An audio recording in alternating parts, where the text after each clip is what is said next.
Are you moving mountains for your company and your employees? I remember a time when we used to do everything possible, nearly get arrested for a publicity stunt. I mean, solving problems. Isn't that what a company is? Isn't a company designed to solve other people's problems? Whether it's wardrobe or someone needs a steak or solving companies' problems. Somebody needs a roof, needs windows, whatever it is.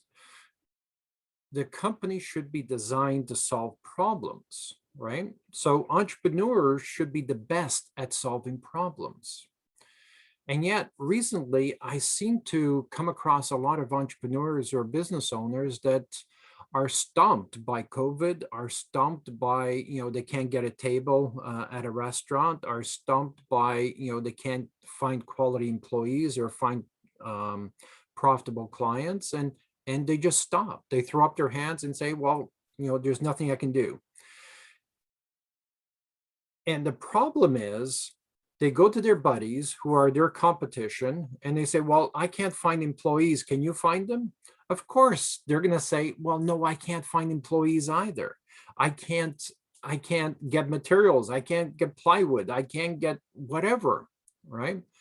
And if you're constantly dealing with people who have the same problems you do, and as soon as there's a little barrier, they stop, of course, they're going to encourage you to give up as well because they've given up. They want to feel good about their decisions. So, of course, they're going to convince you to give up as well. So you can feel good, so they can feel good about their decisions. And everybody feels great that they gave up, right? I was just having a conversation with a company who's looking for funding. And they've had a number of conversations with the bank. And the bank doesn't seem to understand their collateral and are not lending the money. And I said, well, how are you developing relationships with this banker, right? Bankers are human beings. They have to justify their decisions. They have to make sure that their money gets paid back. They have to make sure the decisions they're making are going to elevate their career, right? So what have you done to make the bank executive feel secure on lending you the money? And I said, well, we sent them the package, we sent them collateral. I mean, what else can we do? And I said, well, they need to know who you are. They need to know that you can move mountains. Here, we're back on the moving mountains conversation. They need to know that you can solve problems, right? And the conversation that I had with this gentleman didn't give me the confidence that he was running his company, that he could move mountains, he could solve problems, right? He didn't feel like a superhero to me. And as a business owner, you better freaking sound like and be a superhero in terms of solving problems. Because if you can't, then who's going to trust you to fix their roof or replace their windows or whatever else you do? You have to be the expert at solving problems. You can't just give up after a little setback or a little barrier. The virus is a huge freaking opportunity. A lot of companies were making, I mean, it's almost over, but the virus was a huge opportunity for the entrepreneur who knew how to solve problems, right? So was the Great Depression of 1929 to 33 was a huge opportunity for the entrepreneurs who saw opportunities and got filthy rich during that financial crisis and other financial crises. How are you researching and finding opportunities? Because every challenge represents 10 or 15 opportunities.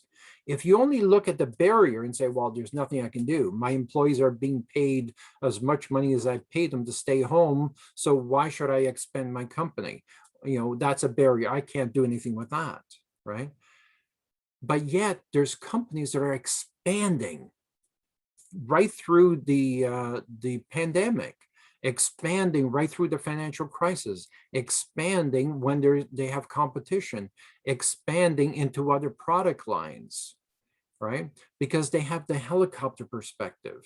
They're not seeing the barrier as a barrier. They're seeing the barrier as an opportunity. every barrier, every setback is an opportunity in disguise. How are you using that opportunity in disguise to elevate your company? I would love to hear your thoughts on this, because it seems like everyone is throwing up their hands. How many companies are going bankrupt right now during this virus, right? Restaurants are closing. They're not being ghost kitchens. They're not delivering. I go across restaurants that are closed, and I have conversations with companies who don't have um, patios, and are just giving up and saying, well, there's nothing I can do. No, there's a lot you can do. You can expand your product line. You can expand your client base by offering deliveries. You can do a lot of things.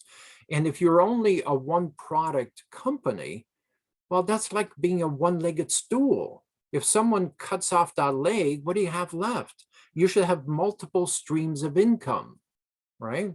This is why, very rarely do you see a company, it's group of companies. Because if one company, and they should be designed to be sold, you elevate, sell, buy companies, sell them, right? Because that's what a true entrepreneur does. A true entrepreneur sees a problem and creates opportunities. I would love to hear your questions, comments below, because this is obviously a very passionate subject for me. That's what we do. We take opportunities, we take challenges and create opportunities. It's all about being a differentiator, right? It's all about being the next disruptor in your industry.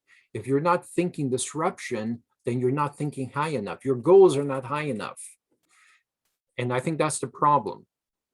Everyone is satisfied where they are. Everyone's scared to take a risk.